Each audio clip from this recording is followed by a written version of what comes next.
नमस्कार, ESPN 9 news में आपका स्वागत है। मैं हूं आपके साथ दिनेश कुमार। 4 जून के बाद क्या तेजस्वी यादव, नीतीश कुमार एक साथ सरकार बनाने का काम करेंगे या फिर भारतीय जनता पार्टी कोई नया यहां पर पैंतरा आजमाने की कोशिश करेगी? क्योंकि अब लगातार ये चर्चाएं हो रही हैं कि लालू परिवार के तमाम सदस्य जेल की सलाखों के पीछे जाने वाले हैं। ये बातें बिहार के डिप्टी सीएम सम्राट चौधरी कहते हुए नजर आ रहे हैं। इसके साथ साथ चिराग पासवान भी उनके सुर में सुर मिलाते हुए नजर आ रहे हैं।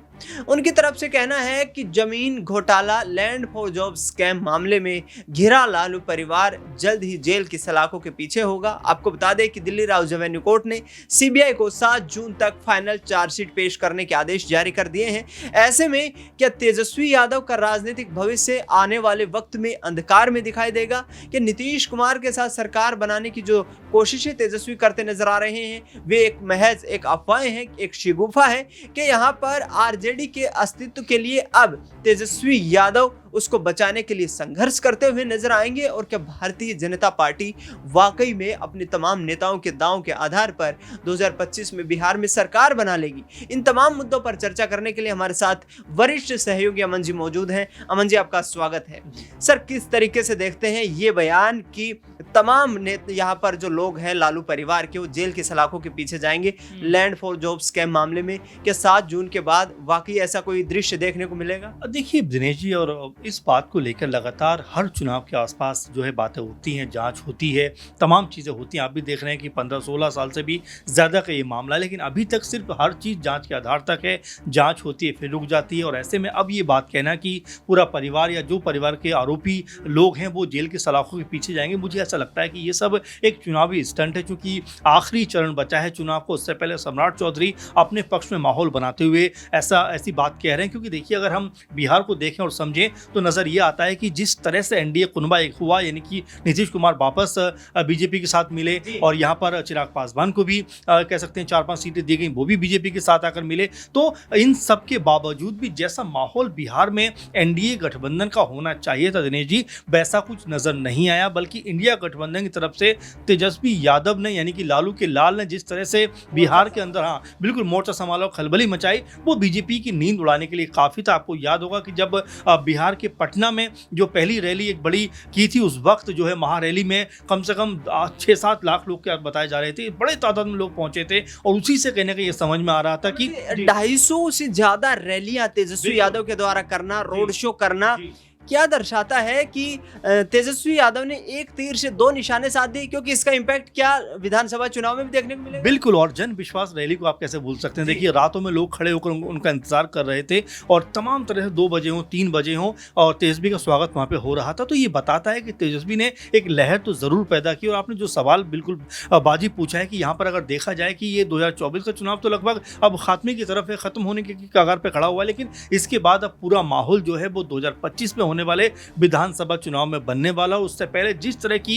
एक लहर तेजस्वी ने पैदा की है पूरे बिहार के अंदर, चाहे जॉब की बात करें या जो भविष्य बेहतर बनाने की बात करें, महिलाओं के अकाउंट में जो पैसे डालने की बात करें, जो इंडिया गठबंधन से पूरे का पूरा माहौल बना है, वो आने वाले दिनों में मुझे ऐसा लगता है कि बहुत बड़ा फायदा आरजेडी और तेजस्वी को यहाँ से पहुँचाने वाला है। क्योंकि बीजेपी को भी पता है कि सबसे बड़ा अगर अभी भी दल कोई है एक्चुअल रूप में तो वो आरजेडी है। तो इस बात को लेकर आप बिल्कुल कह सकते हैं कि ये सुनिश्चित मान के चलिए कि तेजस्वी एक सीएम फेस हैं। और देखिए, बीजेपी के पास में कई ऐसे चेहरे हैं जो लगातार आपस में ही लड़ाई उनकी होती हुई नजर आएगी। आप देखिए, चाहे सम्राट चौधरी हो, विजय सिन्हा हो, चाहे राजीव प्रताप रूडी हो, अश्विनी चौबे हो, ऐसे शहनवाज हो, ये सब ऐसे चेहरे हैं जो लगातार बड़े चेहरे हैं। तो ऐसे में बिल्कुल उनका निधन हो गया, तो ऐसे में अब ये 4-5 जो बड़े चेहरे हैं, तो इनमें से आखिर सीएम पद के लिए कौन रेस में होगा? क्योंकि सम्राट चौधरी ये बात कहते हैं कि भाई सीएम जो बनेगा बीजेपी की तरफ से बनेगा, लेकिन कौन बनेगा इसके ऊपर कोई भी मोहर लगाते हुए नजर नहीं आते हैं।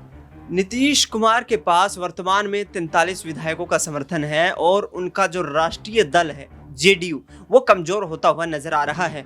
ये आरोप तेजस्वी यादव की तरफ से लगाए जा रहे हैं। अमन जी, क्या वाकई में नीतीश कुमार को भी इस चीज़ का एहसास हो चुका है कि भारतीय जनता पार्टी के साथ बने रहने से कहीं ना कहीं पार्टी कमज़ोर हो रही है और इसीलिए कहीं ना कहीं अपने आप को स्वतंत्र करना चाहते हैं। जी बिल्कुल, और इसमें कोई दो राय की बात नहीं। प्रशांत किशोर बहुत बड़े रणनीतिकार हैं, अक्सर उन्होंने ये बात कही है कि अब जो है जेडीयू अपने ढलान की तरफ दिखाई पड़ती है। अगर बीजेपी के साथ वो रही तो यहाँ पर उनकी पार्टी दो हिस्सों में बंटने में कोई कह सकते हैं बड़ी बात नहीं है, क्योंकि बीजेपी के जैसे हमने आपसे बात भी की है कि नेचर रहा है बीजेपी का कि किसी भी पार्टी को जो उसके साथ जुड़ी होती है अगर वो उससे अलग होना चाहती है तो अक्सर ऐसा देखा जाता है कि उन पार्टियों के बीच में कहीं दरार पैदा करती है और आधे लोग उनके साथ में आ जाते हैं और आधे लोग रह जाते हैं। तो ये बीजेपी का नेचर, और यही वजह है कि शायद नीतीश कुमार को अब डर सताने लग गया है कि अगर ऐसा हुआ, क्योंकि बीजेपी के नेता ये बात कह रहे हैं कि भाई अब की बार जो है मुख्यमंत्री बीजेपी की तरफ से होगा, तो नीतीश कुमार ये मानकर चल रहे हैं कि वो लगभग अब यहाँ से स्टॉप होते हुए नजर आएंगे और बीजेपी कहीं उनकी पार्टी के ऊपर एक तरह कब्जा करती हुई नजर ना आए, क्योंकि जो वीआईपी पार्टी है मुकेश सहनी जिसके हैं उसके भी 3 विधायक बीजेपी ने अपने साथ मिला लिए थे।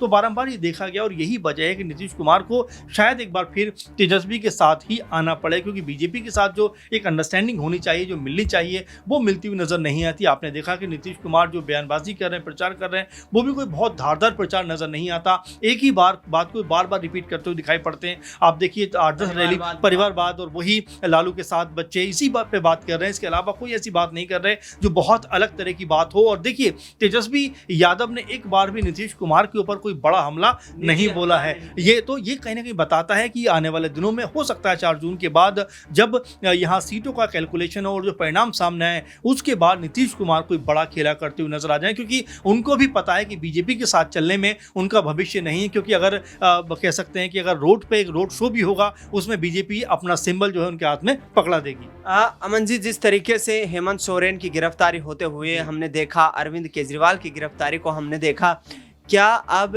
लालू परिवार के सदस्यों का नंबर आने वाला है? और यदि लालू परिवार के छोटे बेटे तेजस्वी यादव की गिरफ्तारी होती है तो क्या वाकई में विधानसभा चुनाव से पहले आरजेडी के लिए मुश्किलें खड़ी हो जाएंगी और क्या ये पूरा वोट बैंक जो है बीजेपी कैप्चर करने में कामयाब हो पाएगी? देखिए बहुत आसान नहीं है ये बात कहना, क्योंकि अभी भी एक लंबी लड़ाई लड़नी है। ऐसे में बीजेपी को भी पता है अगर तेजस्वी को वो गिरफ्तार करते हैं तो कहीं ना कहीं पूरे का पूरा इमोशनल जो इम्पैक्ट है वो आरजेडी को यहाँ से मिल सकता है। आप देखिए कि जिस तरह से जॉब की बात जब हुई तो सबसे पहले तेजस्वी यादव ने 2-2.5-3 लाख के आसपास जॉब क्रिएट की और यही बात वो कहते हुए नजर आ रहे हैं कि हमारा जो नेचर है वो जॉब देने का नेचर है। बीजेपी इन सबको अलग रखना चाहती है। और देखिए जब बीजेपी और नीतीश कुमार की सरकार बनती है उसके बाद एक एग्जाम भी होता है नौकरी के लिए और उसका पेपर लीक हो जाता है। यही बात तेजस्वी ने कही कि देखिए जब तक हम सरकार में थे इतने सारे हमने एग्जाम कराए और 2.5-3 लाख बच्चों को रोजगार दिया, एक भी पेपर लीक नहीं हुआ। तो इस तरह की जो बातें हैं वो कहीं ना कहीं जो आम आदमी है उसकी भी समझ में आ रही है। और यही वजह है कि यूएसपी तेजस्वी की रही है कि वो लगातार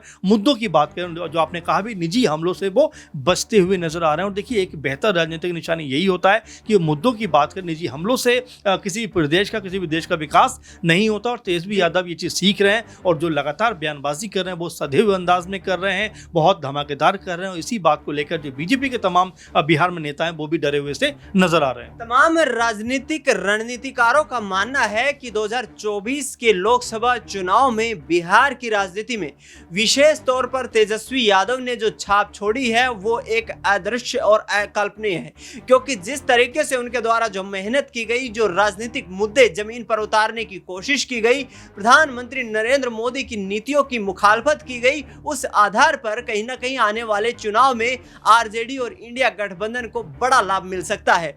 उम्मीद लोगों की तरफ से यही की जा रही है कि यहां पर मामला 50% पर आकर सिमटने वाला है, यानी कि 20-20 सीटों पर दोनों दल यहां पर जीत दर्ज कर सकते हैं। लेकिन देखना यह होगा कि 4 जून को नतीजे आने के बाद क्या वाकई में यहां पर लालू परिवार के ऊपर जो मुश्किलों का पहाड़ टूटता हुआ नजर आएगा और क्या विधानसभा चुनाव की पटकथा अभी से लिखनी शुरू हो जाएगी। फिलहाल इस खास कार्यक्रम में इतना ही। देश दुनिया की तमाम बड़ी खबरों के लिए आप देखते रहिए SPN9 न्यूज।